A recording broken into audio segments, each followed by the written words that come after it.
Hello, everyone. Welcome to this week's podcast. I am Chad Owen, the Annuity Sales Coach, and next to me is my retirement. So if you listened to us last week, you would know why I call him that. But what are we talking about today? One time you dropped a one-liner, and you said... One time I drop one-liners all the time. That's fair. Okay. That's fair. But one time I remember you dropped a one-liner that impacted my life, that always changed the way I look at the entire meaning of life about. Okay, go ahead. It's true. Yeah. And it really transcends even the annuity industry specifically. Mm-hmm. It goes into, I think, all sales. Mm-hmm. But basically what it was is you can sell for the benefit of somebody, or you can sell at the expense of somebody. At the cost. At the cost of somebody. And the idea behind that is the somebody in both scenarios is the client, the person who's actually purchasing the product. Yep. But what does that, like when you think about that, and you think about that in relation to what you get to do with clients, how does that affect what you do and the way you do it? You know, it's funny, when I had that revelation, I was actually talking to someone else about sales in general. They were trying to learn how to sell something. And I said, you know, the reality is you can sell at the cost of someone, for the cost of someone, or the cost for the benefit of someone, for someone, or the cost of someone. Oh my gosh. You know what? See, revelation usually only comes once. Yeah. And then it's like, you got to write it down. It's like a firecracker. It blows up and then it's never there again. But you can sell at the cost of someone or the benefit of someone. And what I mean by that is, if you're selling the cost of you're selling at the cost of someone, that means it's hurting them. Right. I mean, that's really how I look at that. You're trying to do what's my commission, what's my benefit, what's my recognition, what's my paycheck.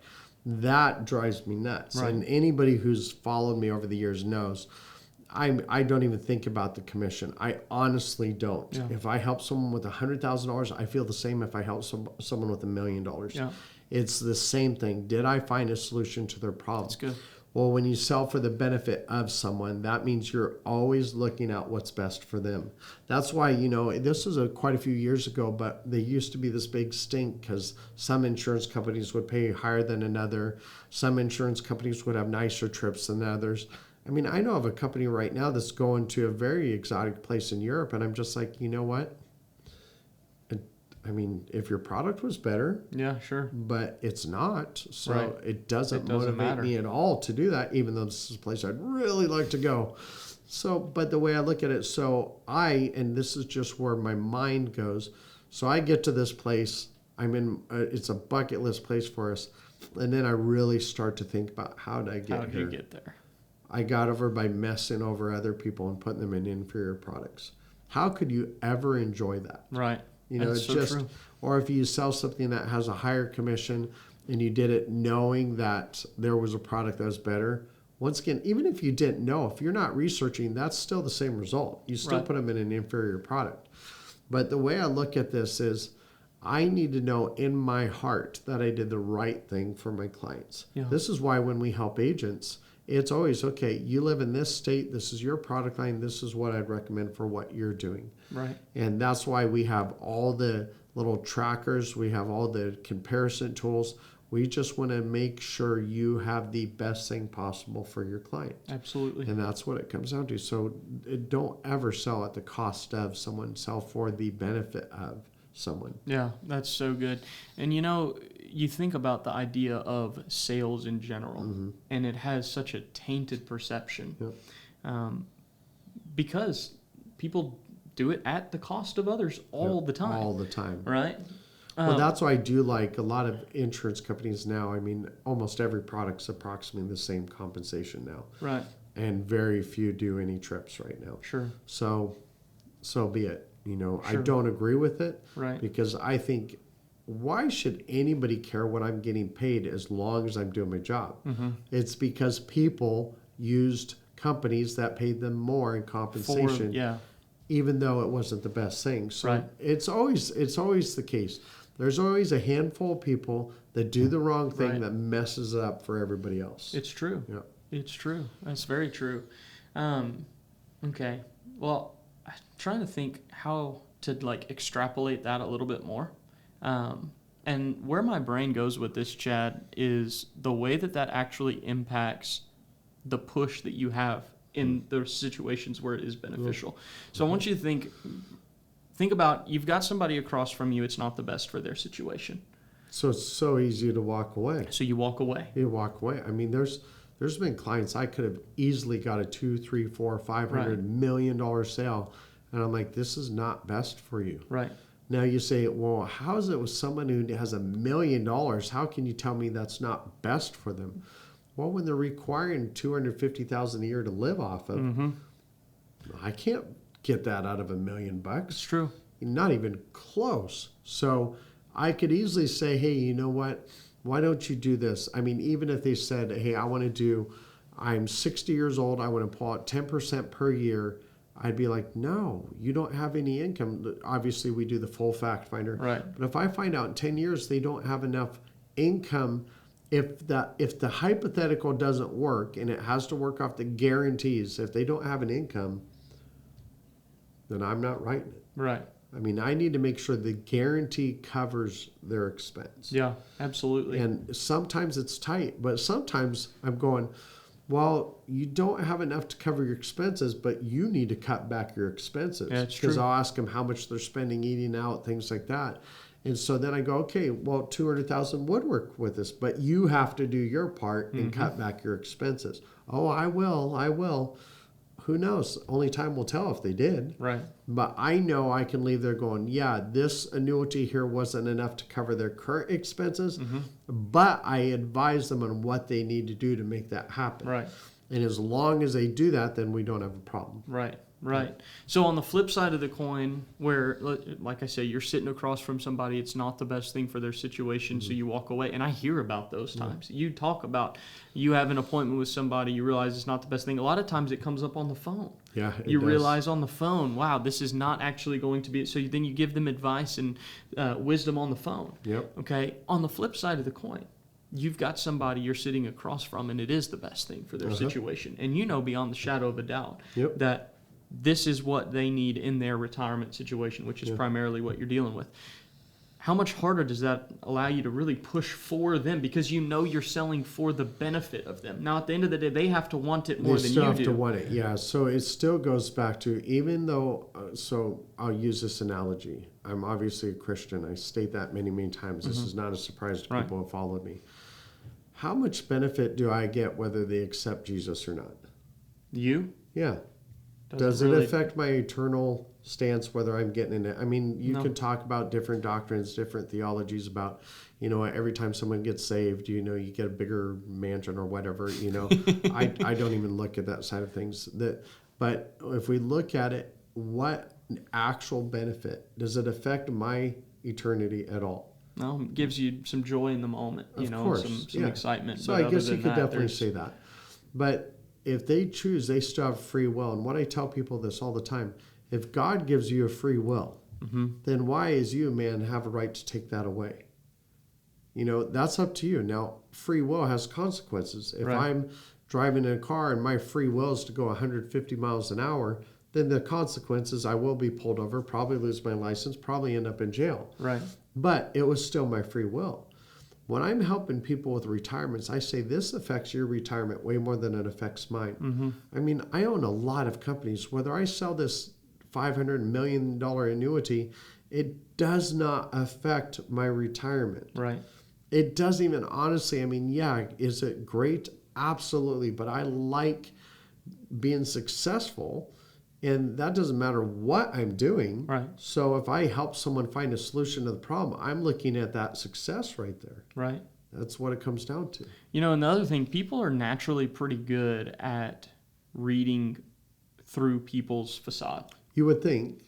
Then a Bernie Sanders, not Bernie Sanders, Bernie Madoff. Bernie Madoff. God, those Bernies. What's going on with the Bernies? They're messing us over, man. Yeah. But yeah, Bernie Madoff, I mean, a lot of people should have caught that. I mean, I heard someone tell me that they were audited, I think 2 times or 4 times by the SEC, but one organization alone reported him 250 times about, hey, something's not right here. And he still didn't get caught until he finally did. Sure. But how many people got messed over when you have a really slick person, they can get away with a lot. That's true. I mean, think about how many relationships are started off of the perception that that's a good guy. I tell ladies this all the time because we do a lot of counseling. I don't know how you slip through the cracks. Yeah, but somehow, some way. Somehow. But I say, you know what? Remember, if they're not on their best behavior when they're dating, then I assure you, when they're not dating anymore and you're married, things are going to go downhill. Yeah. Not always. Every once in a while, you see some guy that just sobers up and something happened and changed, but it's so rare. Well, he was never like this in the beginning. Oh, yep, absolutely. We know this person. They were like that. And so, when you're helping people, you have to look past, and that's where the facts come into play. That's so true. So it's not my personality. It's here's my numbers. Right. Here's how much you get. This is how much you have. So it's not a matter of it's no it's emotion not emotion. attached. Yeah, it's not an emotional. When you decision. even tell clients that, Yeah. you tell them. Yeah, Numbers have money no have no emotions. emotions. Yeah. Numbers have no emotions. It's only what you put to it. Right. So I'll tell them and go, hey, here's factually how your numbers work. Hey, here's factually how they don't work. You know? You're going to be working longer. Sure. They do that too. Or you're never going to retire. I hate those, but those are tough. I remember one guy you had a phone call with. He 65 years old, thinking about retiring. He's got nothing in IRAs, nothing in 401k, no type of pension plan, and he's got $10,000 in the bank. Yep. 65-year-old. And he required way more than Social Security will ever cover, ever. Yeah. So it's crazy. But I got to think, too, that when you are doing what you know to be best for the client, the conviction that you have about that situation for them gets picked up and perceived by the client. Yeah. You know what I mean? For the most part, I'd agree with that. Yeah, they can really tell, like, this guy is actually trying to do what is best for me. Or this lady is actually trying to do what's best for me. And that generally is more recognized by your passion for what you're doing. Okay. Because very few people are passionate about messing someone over. Right. They'll do it to get what they want, but they don't have that drive, that passion, that light in their eyes that goes, man, this guy just loves what he does. I hear that. My clients tell me that all the time. You really love what you do, don't you? I said, think about this. If I can get your retirement situation to work, you never have to worry about market volatility ever again. Right. Why would I not be excited about that?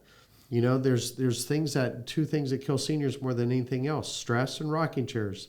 You think about it, stress causes all sorts of health issues. There's a book about that. There is a book. I wonder who wrote that. I think some guy named Chad Owen, right? Some guy. But yeah, it's, you have that book, but I did that. I created that title because I kept thinking about it. People that are stressed out are usually miserable. Yeah. And then they're just as miserable as often the person who's stuck in a rocking chair, just wishing they would add money to do something, or they had the health to do something. Right. So, you tell your money what to do, or it will tell you what to do. You tell your health what to do, or it will tell you what to do. You tell your time what to do, or it will tell you what to do. Mm-hmm. And so I want to make sure that, it's perfect for their situation, as long as they provided the method to the means. Right. But yeah, how can you not be passionate about it? And they do sense that. Absolutely. Yep. Okay, so how would you encourage somebody who maybe, if they were to be real with themselves and candid with themselves, would say, you know what, I've been doing this, or I've had this mindset of, trying to sell these things for my own personal gain.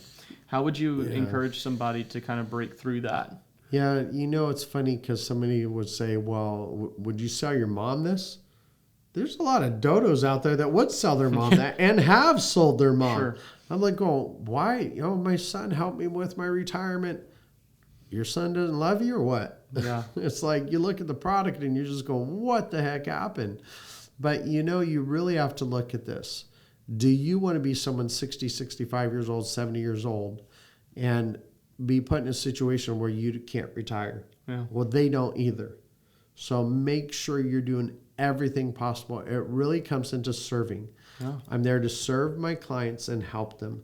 This isn't about getting Chad a bigger truck, a bigger whatever, boat or whatever. I don't even have a boat right now. I really do want a boat though. But it's not about that. It's about really what is the best for the client. It's their money. It's their 30, 40 years that they spent saving up that money. It's not yours. You have no claim to it. Right. So do what's best for them. You can't consider annuity sales your means to an end. No. When in a lot of situations, the safe retirement is the end for your clients. Meaning this is what they're trying to figure out. It's a much bigger deal for them than it is to you. You have to think about it in their terms and from their point of view. And it's got to be what's best for them. Yeah. So that's so good. Well, I think that's it, guys. I hope this helps you a lot, and somehow I'll untwist my tongue and I might be able to talk again. But you have a great day, and of course, happy selling.